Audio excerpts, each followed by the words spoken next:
Só nos resta adorar o Senhor. Só nos resta adorar o Senhor por todos os benefícios que o Senhor tem concedido a cada um de nós. Estamos aqui, estamos vivos, passamos por uma pandemia e permanecemos de pé para erguer as nossas mãos santas diante do Senhor e declarar: vivo nós estamos, porque o Senhor nos conservou na vitória, porque o Senhor conservou a nossa saúde. Estamos aqui por causa do Senhor. Estamos de pé porque o Senhor nos sustenta, porque o teu fôlego de vida não foi retirado de nós.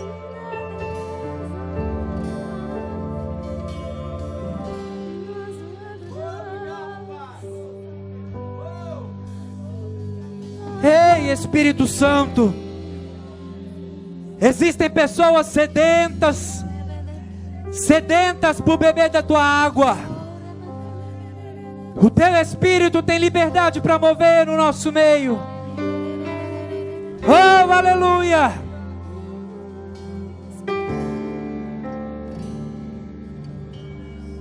Adore o Senhor, igreja. Com as suas palavras, adore o Senhor. Do seu jeito, da sua forma. Adore o Senhor. Deixe os instrumentos tocarem e ministrarem. Há uma unção que sai da vida dos músicos. Há uma unção que sai da vida dos músicos para tocar os nossos corações. Deixe essa unção, deixe essa atmosfera ser ministrada ao teu coração, ser ministrada na tua alma nessa noite. Aleluia! Deixe o próprio Espírito comunicar algo no teu coração nessa noite. Aleluia! Aleluia! Aleluia! Obrigado por essa unção fresca, Pai.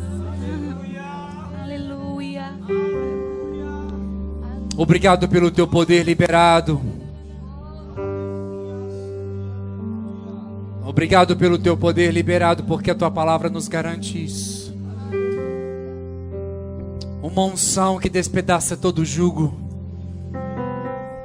Uma unção que despedaça todo jugo.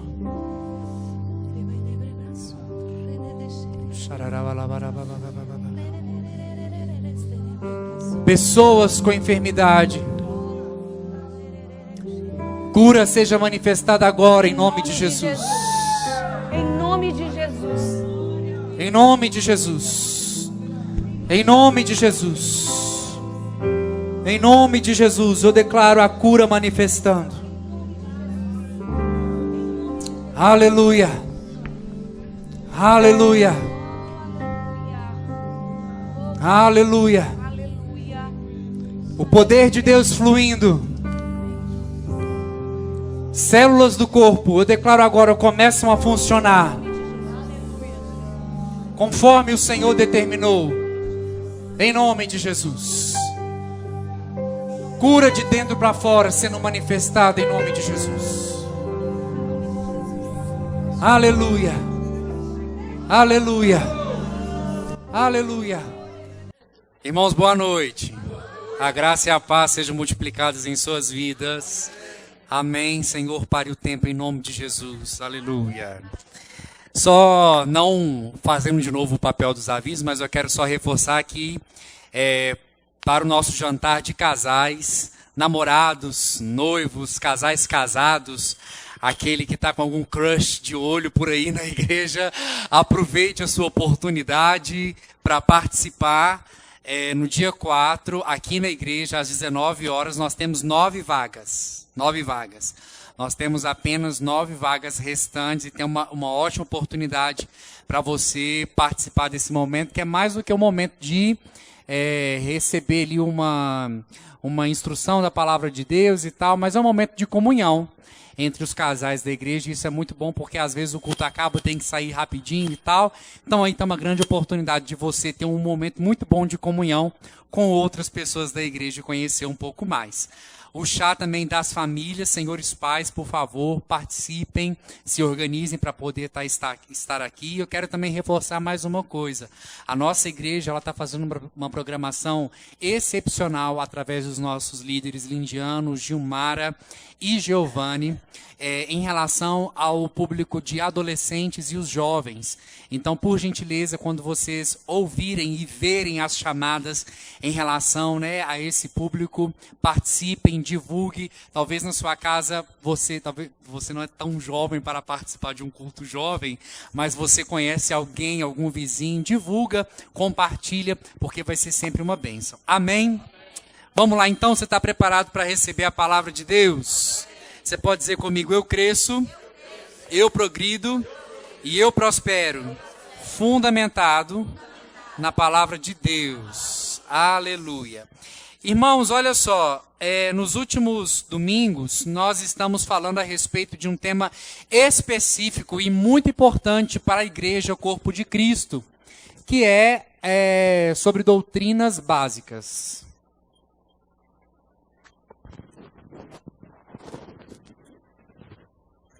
Aleluia. Uma salva de palmas para o Anthony, que resolveu o meu problema. Eu estava com um problema e não sabia como falar.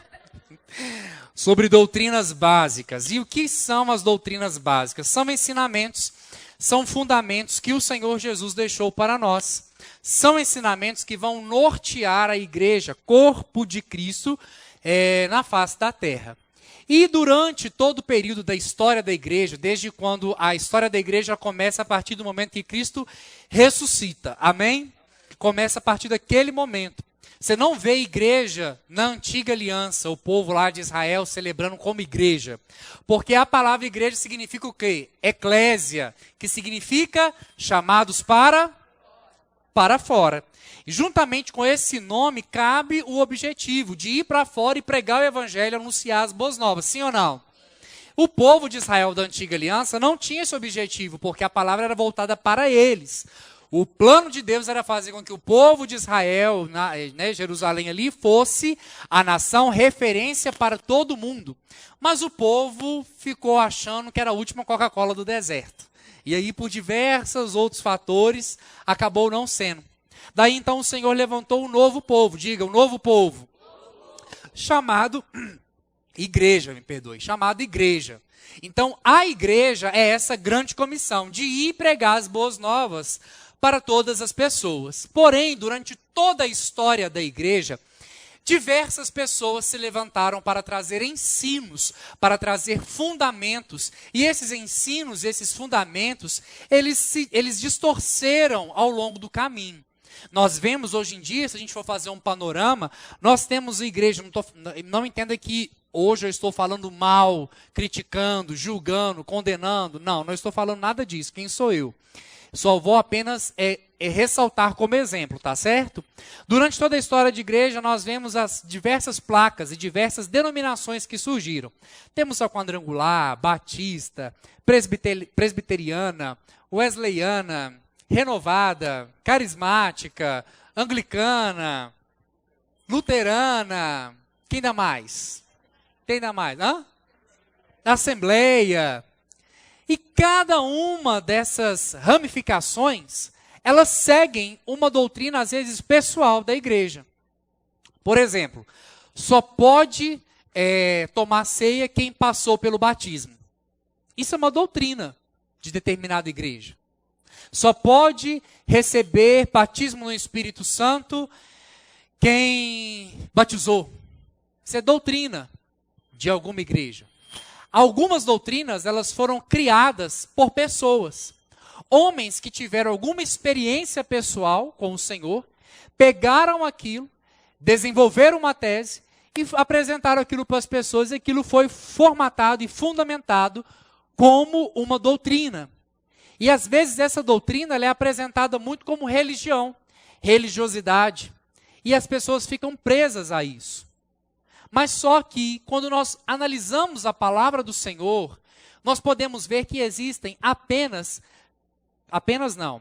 Nós podemos destacar 6 doutrinas que Jesus nos ensina, que é de fato o fundamento da igreja. Ou seja, toda igreja que confessa Jesus como o Senhor e Salvador da igreja, das pessoas, essa igreja ela tem que ensinar 6 coisas. As pregações têm que bater em seis temas. Quais são esses temas? Abra sua Bíblia em Hebreus, capítulo 6, versículo 1.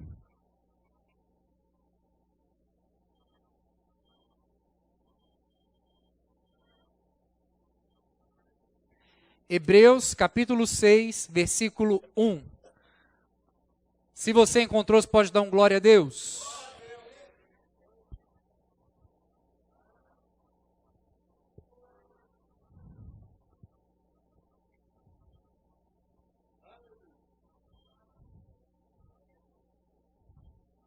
Encontrou?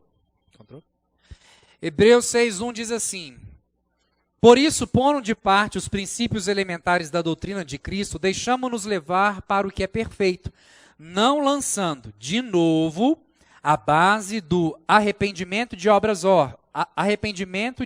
mortas e da fé em Deus, o ensino de batismos e da imposição de mãos, da ressurreição dos mortos e do juízo eterno. Então, quais são os 6 alicerces da doutrina de Cristo? O primeiro aí vem falando o quê? Arrependimento de obras mortas. O segundo, fé em Deus. O terceiro, o ensino de batismos, no plural. A imposição de mãos, o quarto. O quinto fundamento, ressurreição dos... E o sexto, juízo eterno. Então, uma igreja que prega a Cristo, ela tem como fundamento na sua doutrina ensinar para as pessoas o arrependimento de obras mortas. O que é o arrependimento? É a mudança de mentalidade. Arrependimento vem do grego a palavra metanoia, que quer dizer o quê? Mudança de mentalidade. A sua forma de pensar tem que mudar. A maneira como nós pensamos tem que mudar. As pessoas aí fora falam a respeito muito disso, principalmente esses coaches, principalmente essa questão de psicologia positiva. Não há nada errado nessas coisas. Mas creia que mudar a forma de pensar é bíblica. Arrependimento de obras mortas, ou seja, aquilo que eu fazia de errado, eu vou mudar a minha maneira de pensar para não praticar o erro mais. Posso ter um amém? Além disso, tem que ser falado sobre fé em Deus, ensino de batismos, porque não existe somente aquele batismo na água. Existe o batismo na água, existe o batismo do Espírito Santo, e existe mais um batismo que eu vou deixar com você de curiosidade, para você não faltar nos próximos cultos, amém? Além disso, tem imposição de mãos, ressurreição dos mortos e juízo eterno. São tópicos, são ensinamentos que nós vamos falar aí nos próximos cultos de domingo, tanto de manhã quanto à noite. Então não falte, por favor. Toda a igreja, então, no corpo de Cristo tem que estar alicerçada nesse ensinamento, nessa doutrina. O que é doutrina? É ensinamento, é um ensino, é uma instrução para o povo. Posso ter um amém se você entendeu? Hoje, então, nós vamos falar da doutrina que fala a respeito da fé em Deus. Diga, fé em Deus. A segunda doutrina, depois de arrependimento de obras mortas, o segundo tipo de ensino que tem que ter é o tipo de ensino sobre fé em Deus. Quando nós falamos a respeito de fé em Deus, nós vimos na Bíblia alguns versículos que diz uma expressão claramente: mas o meu justo viverá pela... Mas o meu justo viverá pela... Mas o meu justo viverá pela fé. Ou seja, nós vimos isso escrito lá em Abacuque, em Romanos, em Gálatas e no livro de Hebreus. A mesma frase: mas o meu justo viverá pela fé. Irmãos, ter fé em Deus não é somente para a gente adquirir, possuir coisas materiais, uma vida confortável.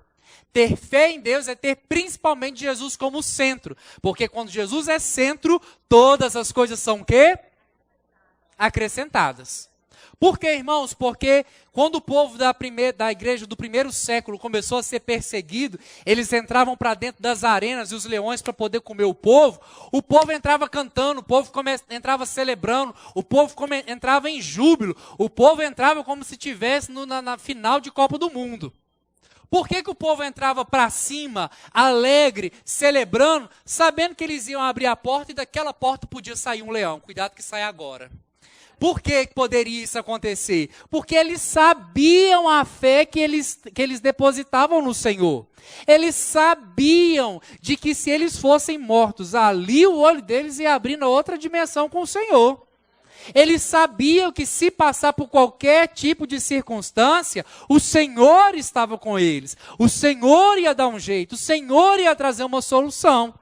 Eles não assumiam uma posição de vitimismo, de dozinha, de piedade, porque eles sabiam em quem eles estavam crendo. A palavra do Senhor diz lá em Romanos capítulo 5 que nós temos acesso à graça do Senhor por meio da fé. Como que eu tenho acesso à graça do Senhor? E o que de fato, o que é a graça do Senhor? A graça do Senhor é tudo aquilo que eu e você não conseguimos fazer com a força do nosso braço, mas Deus fez por nós em Cristo Jesus. Você conseguia e eu conseguia nos livrar do peso dos nossos pecados, sim ou não? Você conseguia se livrar da culpa, e quando a gente peca, pisa na bola, sempre vem um sentimento de condenação, de culpa. Você conseguiria se livrar dessa culpa, desse peso, desse sentimento de derrota, de vitimismo, sim ou não? Você conseguiria manifestar a própria cura no seu corpo, sim ou não? Então, irmãos, coisas que Jesus fez por nós, que era impossível de nós mesmos realizarmos, pela gente mesmo. Então a nossa fé foi depositada no Senhor, ou seja, eu não consigo me curar, eu não consigo ter uma autocura, eu não consigo ter uma autolibertação, eu não consigo ter uma autoprosperidade, eu não consigo ter uma autoalegria, então eu preciso de alguém para poder me libertar disso. E quem que me libertou dessa circunstância? Quem que me libertou dessa situação e quem te libertou? Foi quem? Quem, gente? Jesus, amém? Está com frio aí? Eu tenho que ir no 220, porque o tempo está passando.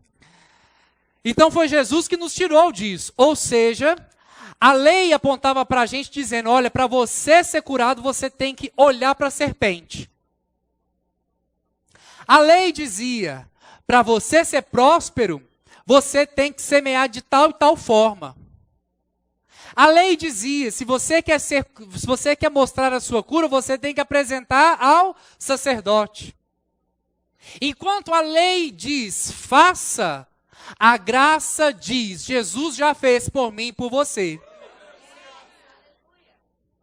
Mas só que Jesus fez por mim e por você aquilo que eu e você não conseguíamos fazer. Então amanhã, quando o seu relógio despertar às 5 horas da manhã, dê um glória. Você vai ter que levantar e trabalhar, porque Jesus não vai trabalhar no seu lugar. Jesus, ele abre a porta de emprego para você e te torna próspero, não pelo seu trabalho, pela natureza nova que ele colocou dentro de mim e de você. A gente não trabalha para poder ganhar dinheiro, sim ou não?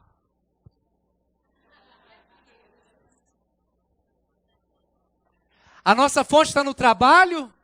A nossa fonte financeira está no trabalho? Deus precisa do seu salário para te abençoar financeiramente? Deus está limitado ao seu salário para poder te abençoar? Existem outros caminhos e outras formas de dinheiro chegar na sua mão. Basta a gente se posicionar. Mas nós precisamos de trabalhar porque o trabalho é o princípio para a prosperidade. Amém?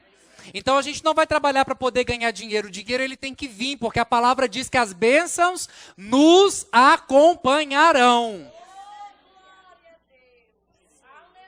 Isso tudo é uma questão de posicionamento interno da parte do Senhor, quando você compreende as Escrituras. Mas para a bênção se manifestar é necessário você se colocar. Então nós trabalhamos, irmãos, primeiro, porque trabalho, eu estou chegando a essa conclusão. Trabalho é o melhor e o maior meio evangelístico que já existiu em toda a face da terra.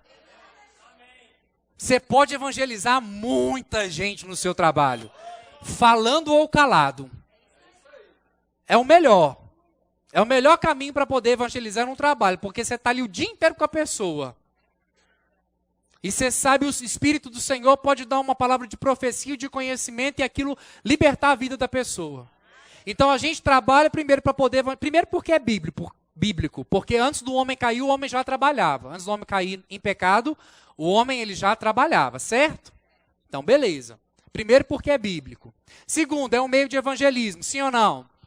Terceiro, é um meio onde nós colocamos para fora os nossos dons e as nossas habilidades, sim ou não?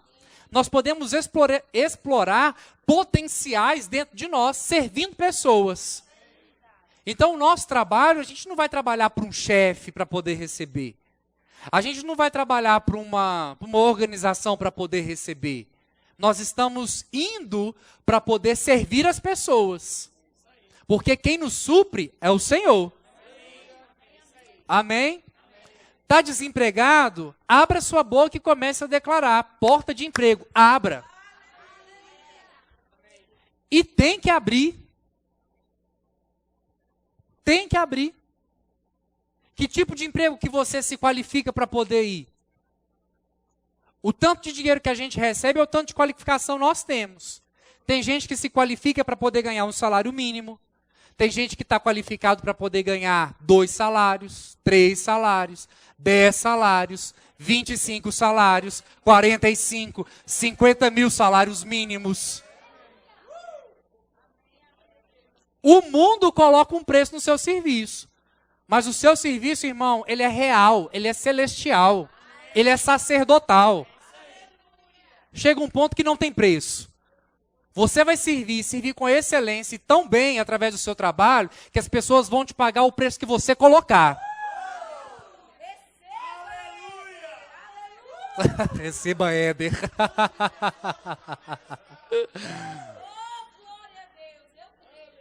Isso não estava na pregação, então receba em nome de Jesus. Para poder receber o tanto de salário que a gente precisa, a gente tem que se qualificar para. É Jesus que vai se qualificar para você? Não. É Jesus que vai fazer o curso de datilografia para você? Não, não é Jesus que vai fazer o curso de datilografia. Pois é, e eu sou novinho, hein? Eu sou novinho. Então, quem tem que se qualificar? Somos nós. E por meio da nossa qualificação, existe uma graça que atua, um Espírito Santo que fala e que diz, direciona, vai, eu quero você ali, acolá, faça dessa forma, faça desse jeito. Porque tudo na nossa vida tem que ser proposital. Deixa a vida me levar, a vida leva eu, é só para Zeca Pagodinho e suas ovelhas. Para quem é ovelha de Cristo, tem que ter um propósito. Entende? Tem que ter algo específico. E como o nosso pastor presidente às vezes fala, tem que ser, e muitas vezes, na maioria, intencional. Você ter a intenção de fazer. Porque Deus te falou, porque Deus te guiou. Posso ter um amém? Então, vamos voltar para cá. O que eu estou falando? Fé em Deus. Então, irmãos, o que acontece? A nossa fé em Deus, ela nos traz essa convicção por dentro. Igual as pessoas da igreja do primeiro século. Elas morriam todas felizes, rindo de Gênesis e Apocalipse. Ah, que alegria morrer. Olha, eu estou morrendo, que bom. Vou ser comido por um leão agora. Pode vir, olha que alegria. E hoje, gente, homens e mulheres daquela época, e hoje, bate uma sinusite. Eu estou atrás da Carolina, me dá um corticoide, por favor. Me dá um, como é que fala? Buzonide, não buzonide aí para colocar na... Porque hoje em dia, às vezes, a gente está muito fraco em relação ao nosso posicionamento de fé, comparado com os pais da igreja. O sangue dava na canela, mas o povo estava crendo. Vai dar certo, vou conseguir, o Senhor vai fazer, eu estou crendo na palavra do Senhor. O Senhor falou que eu sou cabeça e não sou cauda. O Senhor disse que as bênçãos me alcançarão. O Senhor disse que riquezas vão vir, que saúde vai manifestar. O Senhor disse que a libertação vai acontecer. E o povo não arredava o pé. E aí a gente via, quando as pessoas abriam a boca para poder orar, o Espírito de Deus manifestava que as paredes do lugar tremiam, o lugar ficava pequeno, para a majestade da glória do Senhor. E hoje em dia, às vezes, no corre-corre da vida, a gente está tão voltado para as nossas coisas, que a gente esquece de depositar a nossa própria fé em Deus, e sim na força do nosso braço. Não use a sua fé para poder somente pegar, mas use a sua fé para poder agradecer por aquilo que Ele já liberou. Em nome de Jesus. Então, irmãos, em 4 versículos ao longo da Bíblia, fala a respeito de que o justo vive pela fé. A primeira menção está lá em Hebreus não, está lá em Abacuque, capítulo 2. Abra sua Bíblia lá em Abacuque, capítulo 2. Pastor, existe Abacuque na Bíblia? Existe. Você vai encontrar uma nota de R$200, vai levantar, vai vir aqui na frente e vai ofertar em nome de Jesus.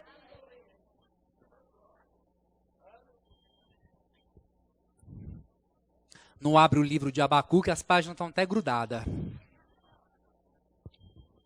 Abacuque, capítulo 2, versículo 4, diz assim, ó: Eis o soberbo, sua alma não é reta nele, mas o justo viverá pela sua... Muito bom. Se você abrir Abacuque, capítulo 3, versículo 17, diz assim, Abacuque 3, 17, segura o tempo, meu Senhor. Ainda que a figueira não floresça, nem haja fruto na vide, o produto da oliveira minta, e os campos não produzam mantimento, as ovelhas sejam arrebatadas do aprisco, e nos currais não haja gado. Todavia, eu me alegro no Senhor, exulto no Deus da minha salvação. O Senhor é a minha fortaleza, e faz os meus pés como os da corça, e me faz andar altaneiramente. Me faz andar em lugares altos. Se você abrir sua Bíblia em Abacuque, capítulo 1, versículo 2, diz assim: Até quando, Senhor, clamarei eu, e tu não me escutarás? Gritar-te-ei violência, e não me salvarás? Por que me mostras a iniquidade e me fazes ver a opressão? Pois a destruição e a violência estão diante de mim. Há contendas e o litígio se suscita. Por esta causa, a lei se afrouxa, e a justiça nunca se manifesta. Porque o perverso cerca o justo, e a justiça é torcida. Aí no capítulo 2, o Senhor fala com Abacuque: mas o justo viverá pela fé. O que a gente entende nesse contexto? Nós vamos ver os 4 tipos de contextos onde o versículo diz: mas o justo viverá pela fé. Amém?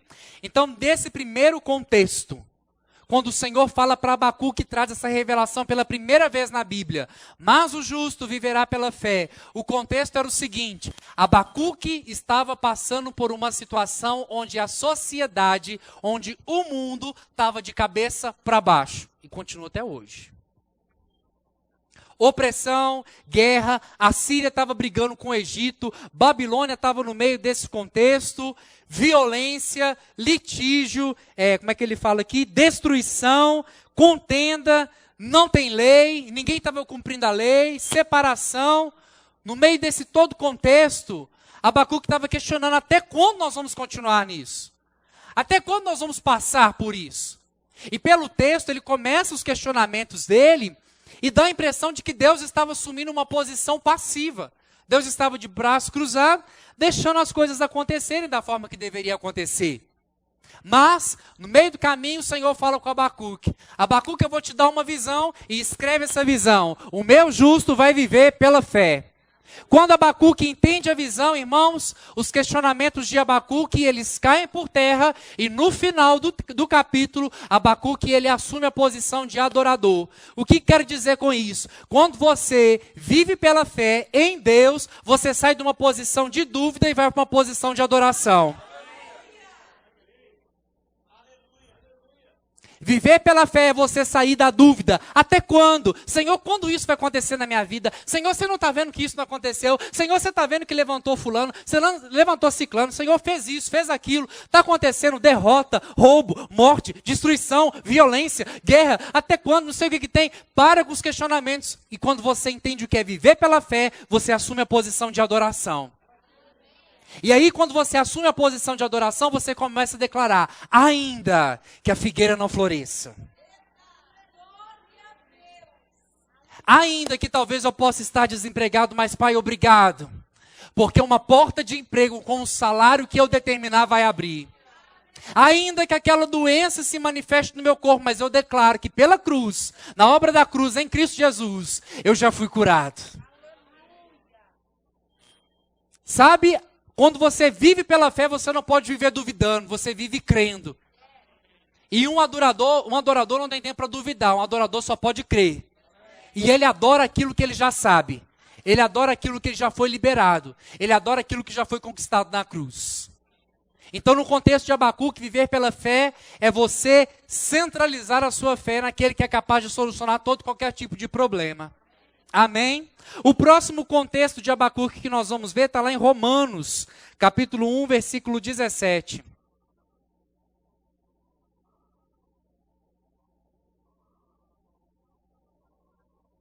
Livro de Romanos, capítulo 1.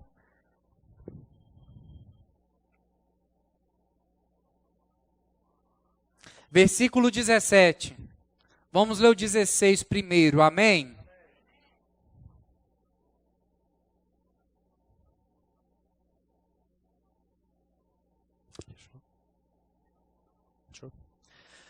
Pois não me envergonho do evangelho, porque é poder de Deus para a salvação de todo aquele que crê, primeiro do judeu e também do grego. Visto que a justiça de Deus se revela no evangelho de fé em fé, como está escrito, o justo viverá por fé. O que ele está falando aqui nesse contexto? Quando Paulo ele traz o mesmo versículo lá de Abacuque, ele repete o mesmo versículo no contexto da carta de Romanos. Ele está falando o seguinte: quando você vive por fé, existe um posicionamento que Deus nos colocou por meio de Cristo Jesus. E que posicionamento que é esse? O posicionamento de sermos a justiça de Deus em Cristo Jesus. Se eu vivo pela fé, eu tenho que entender que eu sou a justiça de Deus em Cristo Jesus. O que isso quer dizer? Isso quer dizer o seguinte: que a partir do momento que eu aceitei Jesus como Senhor e Salvador da minha vida, a minha natureza foi mudada. Não existe mais uma natureza de pecado nos dominando. Não existe mais uma natureza de pecado nos influenciando. Porque onde abundou o pecado no passado, onde o pecado habitou, hoje em dia foi retirada a natureza do pecado e foi colocado o quê? A superabundante graça. Se foi retirado a natureza de pecado, e no lugar da natureza de pecado foi colocado a graça de Deus, eu posso sair por aí afirmando que eu sou justificado pelo sangue de Jesus, tenho o Espírito Santo habitando dentro de mim, a graça de Deus habita em mim. Eu posso mesmo dentro desse contexto sair por aí falando que eu sou um crente pecador, pobre, cego, nu, miserável? Não. Porque Jesus nos colocou numa posição acima. Onde abundou o pecado. Na nossa vida prevalece o pecado? Na nossa vida prevalece uma prática de pecado? A gente acorda para poder pecar? A gente vive pecando todo dia, toda hora, em cada minuto, em cada instante? Porque uma natureza foi mudada. Mas por que talvez você pode estar pensando? Por que eu peco? Por falta do conhecimento, do posicionamento que Deus nos colocou no novo nascimento. Dentro de nós, não existe uma força que nos impulsiona para poder pecar. Dentro de nós, existe uma força que nos puxa, que nos tira, que nos separa do pecado. O Espírito Santo está dentro de nós, não é para nos levar para a prática do pecado. O Espírito Santo está dentro de nós para nos alertar por dentro. Não faça isso, que você agora é a justiça de Deus em Cristo Jesus. Por isso que Paulo fala no livro de Romanos, aquele que roubava, não roube mais. Aquele que furtava, não furte mais. Aquele que fala mentira, não fale mais mentira. Por quê? Porque a natureza mudou. Se a natureza mudou, eu não posso continuar tendo as mesmas atitudes que eu tinha antes de Cristo Jesus. Posso ter um amém? Você é pecador, sim ou não?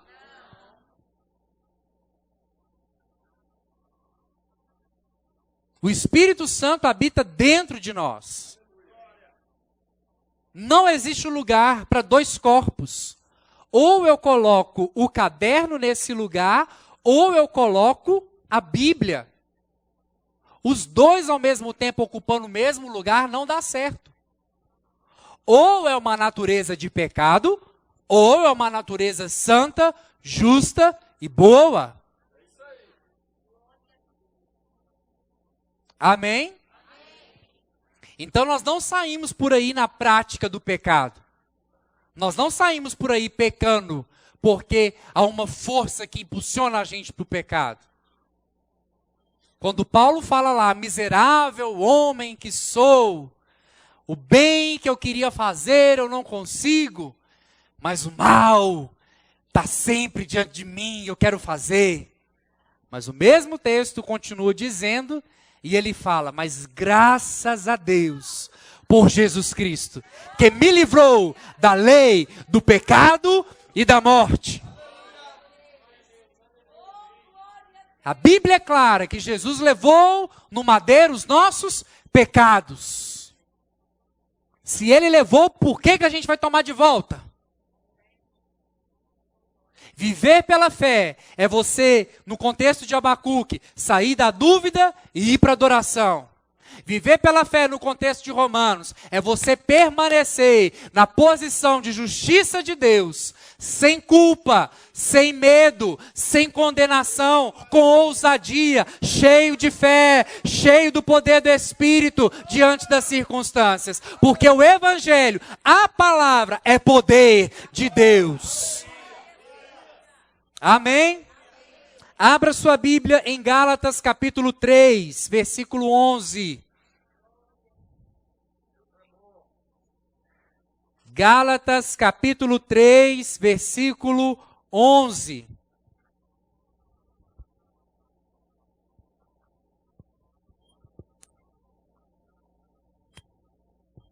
Deu? Diz assim, é evidente que pela lei ninguém é justificado diante de Deus. Por quê?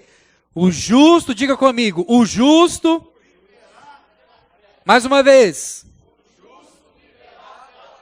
Aleluia! Nesse contexto aí, Paulo ele está ensinando às pessoas o mesmo versículo que foi falado em Abacuque, que foi falado em Romanos, ele está falando agora ao livro de Gálatas, para a igreja de Gálatas. E nesse contexto ele está falando o seguinte, olha, vamos viver pela fé. Por que ele está falando dessa forma? Porque a igreja na Galácia, a igreja dos Gálatas, eles estavam deixando de viver pela fé em Cristo Jesus e buscando alternativas para poder exercer a fé. Ou seja, naquela época, os judaizantes, né? Os judeus convertidos, eles queriam dizer o seguinte, olha, não é apenas viver pela fé que nós vamos extrair os benefícios, é necessário algo mais. Eles queriam, através do ensino, trazer para as pessoas o legalismo, a religião, a religiosidade. Ou seja, o acesso a Deus, o acesso a Jesus, não é somente pela fé. É necessário colocar algo mais. E quando você acrescenta algo mais à sua fé, aí sim essas coisas podem acontecer. Deixa eu te falar uma coisa. As pessoas dessa época da igreja, elas não precisavam mais de fazer a circuncisão. E aí, Se você não sabe o que é, você vai olhar no Google quando chegar em casa, que eu não vou te ensinar. E aí, nesse contexto, os judeus eles estavam trazendo o ensino novamente. Olha, para você ter acesso a Deus, esses crentes que converteram, é necessário fazer a circuncisão. É necessário ter algumas práticas judaicas dentro da igreja. É necessário trazer um contexto lá do Antigo Testamento para dentro da igreja. Ou seja, eles estavam trazendo uma doutrina, um ensino, o legalismo para os novos convertidos daquela época. Mas só que esse ensino, essa doutrina, esse legalismo, não é o suficiente. Esse legalismo estava distorcido, estava errado, porque o suficiente era apenas as pessoas crerem em Deus. Vou dar um exemplo para ficar mais claro para vocês, amém? Por exemplo, eles estavam dizendo o seguinte: olha, para você ter acesso a Deus, para você viver, desfrutar das coisas de Deus, nós temos que ter a arca da presença dentro da igreja, por exemplo. Porque a arca da presença simboliza a presença. A gente precisa de arca da presença para poder ter a presença de Deus, ou você é a arca que carrega a presença de Deus? Entende? Eles estavam querendo trazer esse tradicionalismo e colocar no meio da igreja. Porém, irmãos, esse tradicionalismo nesse tempo era um contexto mais judaico. Mas hoje em dia, quantas doutrinas, às vezes nós que estamos aqui, já passamos por elas e nos submetemos a ensinos errados e distorcidos no meio do corpo de Cristo. Vou dar um exemplo. Quando eu converti, eu peguei um final de uma fase onde tinha uma doutrina no corpo de Cristo que tudo que era do universo da Disney era endemoniado. Era uma doutrina que se espalhou. É da Disney e tem mensagem subliminar. Tem demônio, tem aquilo, pega tudo, queima, joga fora. O disco da Xuxa era próprio Satanás, falando ao contrário. Sim ou não? Doutrinas erradas. Outra coisa que era errado, aí depois eu peguei esse contexto, batalha espiritual. Eu passava horas guerreando com os demônios. Sabia talvez mais o nome dos demônios do que os nomes de Jesus na Bíblia e as suas variações. Porque era um contexto colocado como batalha espiritual. Sim ou não?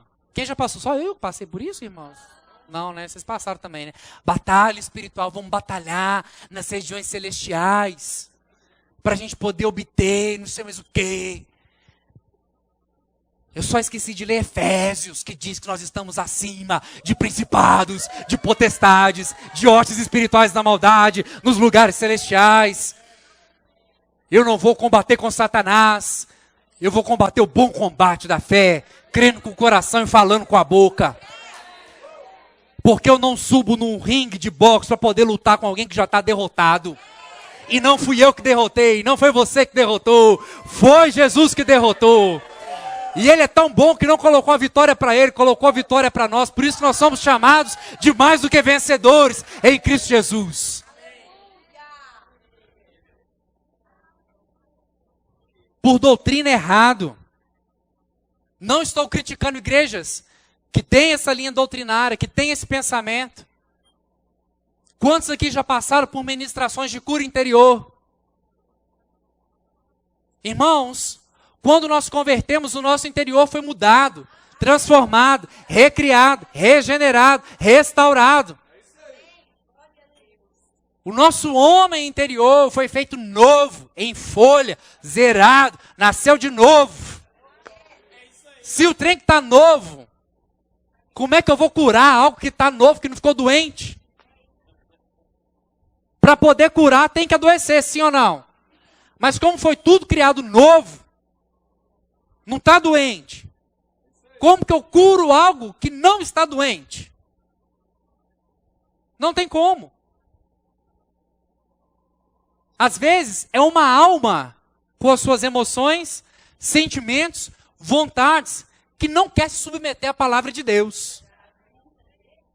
Quando eu passei por esse processo de cura e libertação interior, foi válido, não estou aqui criticando, descendo pau, falando mal, não, foi ruim, tal. Acho que tudo foi meio pela questão de fé, e o Senhor perdoa a nossa ignorância, mas de um jeito ou de outro, estava ali tentando buscar o Senhor. E você também, quando passou por isso. Significa, irmãos, que às vezes a nossa alma não quer submeter aquilo que a palavra do Senhor diz. E às vezes eu buscava a cura e libertação interior, falando: Senhor, resolva os meus problemas como um passe de mágica, jogue o pozinho da Emília, do sítio do Pica-Pau Amarelo, de Pilim-Pim-Pim, e transforme a minha vida, cura, liberta, e não sei o que tem, e tal, faz isso, faz aquilo, mas na verdade eu precisava, era de ajustar o meu caráter. Se Deus falou, olha para mim e sorri, querido. E às vezes nós precisamos de ajustar o nosso caráter naquilo que precisa, para a gente poder ver progresso, crescimento, prosperidade, libertação, a manifestação dessas coisas. Sim ou não? Sim. E aí a gente corre através de busca certos atributos, subsídios, para poder nutrir a nossa fé. Vou subir no monte, vou vestir o pano de saco, vou jejuar para obter a bênção. Quantos de nós, não esconda os seus pecados, vamos lá, eu estou me expondo a você nessa noite. Quantos de nós já oramos para poder conquistar a bênção? Preciso de uma bênção, não vou desistir, sem ela eu não vou sair daqui, só saio quando...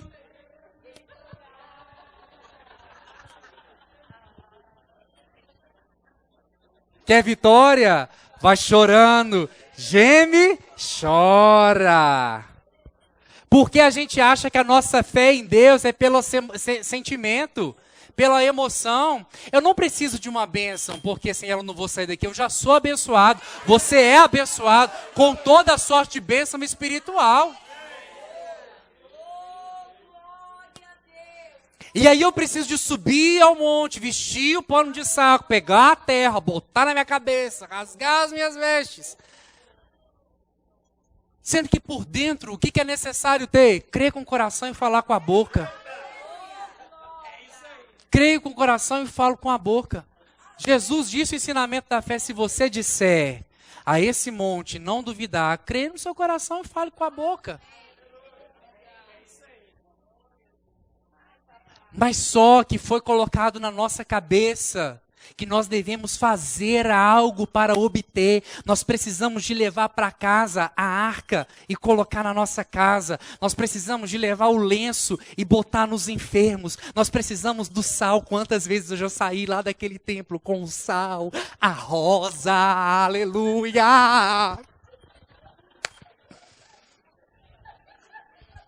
Porque são símbolos para poder falar: eu tenho fé nisso, mas eu não preciso de símbolo, eu preciso de promessa, eu preciso de palavra. A palavra no meu coração, eu creio. A fé vem pelo ouvir. Fé significa pistes no grego. O que significa pistes? É uma firme convicção daquilo que se ouve. A fé, ela vem pelo ouvir. Se eu ouço aquilo, gera convicção dentro de mim. Se eu estou convicto daquilo, eu falo com a minha boca. E aquilo que eu falo tem que acontecer, porque quando a palavra de Deus sai da minha boca, é como se fosse o próprio Deus falando. E quando o próprio Deus fala, é decreto real, não volta atrás. Falou, está falado e pronto, final. Vai acontecer. Mas só que isso, irmãos, tem que ser convicto dentro de você.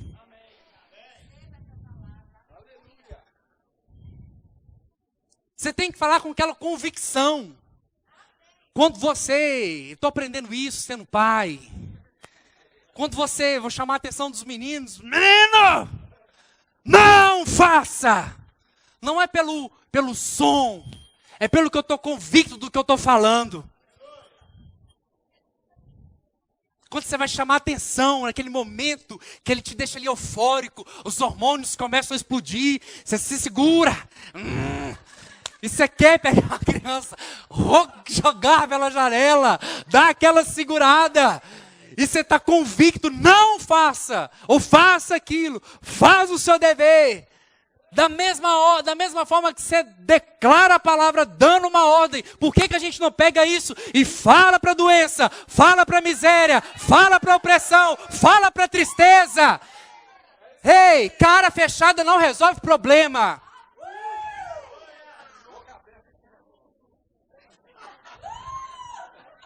Não adianta.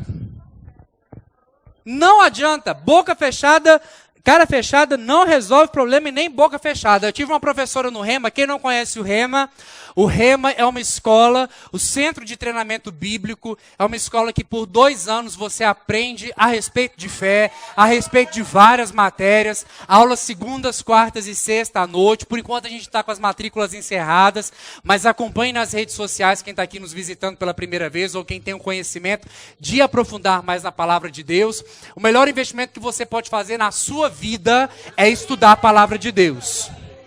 A melhor coisa. Talvez você já tentou de tudo e estudar a palavra de Deus é a única oportunidade que você está dando a você mesmo para poder você viver do modo digno do Senhor, como Ele declarou na palavra. Então, quando tiver oportunidade, faça o Rema. Eu tive uma professora no Rema que deu a aula de fé, ela falava para mim assim: crente com boca fechada é crente derrotado. Crente de boca fechada é crente derrotado. Por quê, irmãos? Porque nós conhecemos a palavra e nós falamos a palavra. O povo daqui, se você voltar no capítulo 3 de Gálatas, capítulo 3, versículo 1, Paulo fala assim: ó Gálatas insensatos, quem vos fascinou a vós outros, antes cujos olhos foi Jesus Cristo exposto como crucificado? O que ele está querendo dizer? Olha, em algumas versões diz: por que vocês estão decaindo da graça? Qual foi o ensino que chegou até vocês? O que aconteceu que passou diante dos olhos de vocês, que foi exposto para vocês Jesus Cristo, e agora vocês estão buscando amuletos, subsídios para poder nutrir a fé de vocês, sendo que na verdade nós precisamos da palavra, porque a fé ela vem por ouvir a palavra de Deus. E às vezes nós estamos na expectativa de receber uma palavra do profeta. Irmãos, quantas vezes você já passou por uma situação, quantas vezes você estava num culto, e às vezes o preletor fala assim: vira para o irmão do seu lado e profetiza na vida dele, sim ou não? Vira aí para o irmão do seu lado e profetiza na vida dele. Vira, pratica a palavra, vai.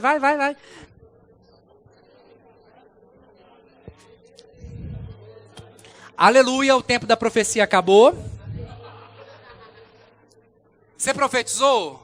Não, você declarou a palavra. Porque toda profecia ela é inspirada pelo Espírito Santo. E toda profecia ela tem que ter detalhes, ela tem que bater com a palavra do Senhor e ela testifica aquilo que o Senhor já te falou por dentro. E esse ensinamento de virar para o lado e falar: profetiza na vida do seu irmão. A gente profetiza? Existe o ministério do profeta? Existe. É válido? É. Precisamos de ficar atrás do profeta para dizer o que o profeta vai falar na nossa vida? Não. O profeta, ele só reafirma aquilo que o Senhor já te falou por dentro. Agora, se você não está ouvindo o que o Senhor falou por dentro, aí a gente lança a mão do profeta. E obrigado pelos profetas. Eu estou aberto. Você que tem um dom de profecia, estou aberto. Mas, esse fato de virar para o seu irmão e profetizar na vida dele, é um ensino errado. Porque a gente não profetiza, a profecia ela vem inspirada pelo Espírito. Ela é detalhada. E a profecia ela sempre vem envolvida com uma palavra de conhecimento, uma palavra de sabedoria. Quantas pessoas, irmãos, ficaram presas nessa história da igreja pelos usos e costumes? Calça, saia longa, saia curta, usa maquiagem, não usa, corta o cabelo, não corta, bota véu, tira véu, depila ou não depila?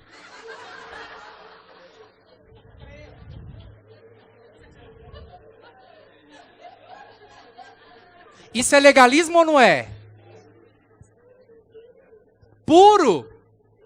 Usos e costumes que o povo começou aqui. Não esse estudo nos tempos de hoje. Mas começou aqui querendo infiltrar no meio da igreja.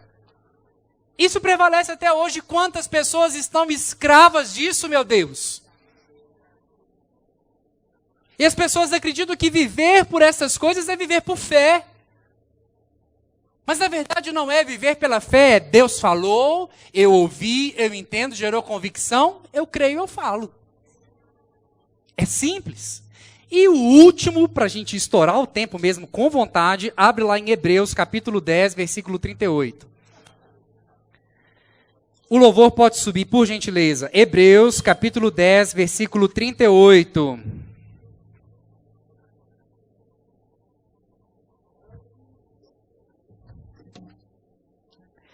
Hebreus, capítulo 10, versículo 38. Todavia, o meu justo viverá pela... Se retroceder, nele não se compraz a minha alma. Nós, porém, não somos dos que retrocedem para a perdição. Somos, entretanto, da fé para a conservação da alma. O que ele está querendo dizer nesse momento? É simples viver pela fé, crer com o coração e falou pela boca, e as coisas vão acontecer? É assim que Jesus nos ensinou, mas é necessário você perseverar. A fé e a perseverança caminham juntos. Não significa que você falou hoje vai manifestar daqui 30 segundos. Dependendo do que vai acontecer, é necessário você perseverar e perseverar, porque a perseverança, como diz o livro de Romeus, como diz o livro de Romanos, a perseverança gera em nós um caráter aprovado. Irmãos, Deus está mais interessado no nosso caráter aprovado do que dar as coisas de qualquer forma negligente, a gente estragar e se perder nessas coisas. Deus está mais interessado em fazer com que nós cresçamos por dentro para poder chegar na estatura perfeita de Cristo Jesus. Então, se você está vivendo pela fé, não retroceda, não desanime, não desfaleça a sua alma, não deixe seu coração ficar fraco diante do Senhor, não deixe que as circunstâncias falem mais alto, mas deixe com que as promessas de Deus falem mais alto no seu coração. Você pode levantar suas mãos, você pode agradecer ao Senhor, porque você não precisa de fazer nada daquilo que o Senhor fez de forma exclusiva. Você só precisa de crer no coração e falar com a sua boca. Você precisa só de manifestar com a sua boca aquilo que Jesus fez por mim e por você. Você precisa só de dizer a palavra do Senhor, a promessa do Senhor. Creia com o coração e fale com a sua boca. E nós veremos os resultados se manifestarem em nome de Jesus.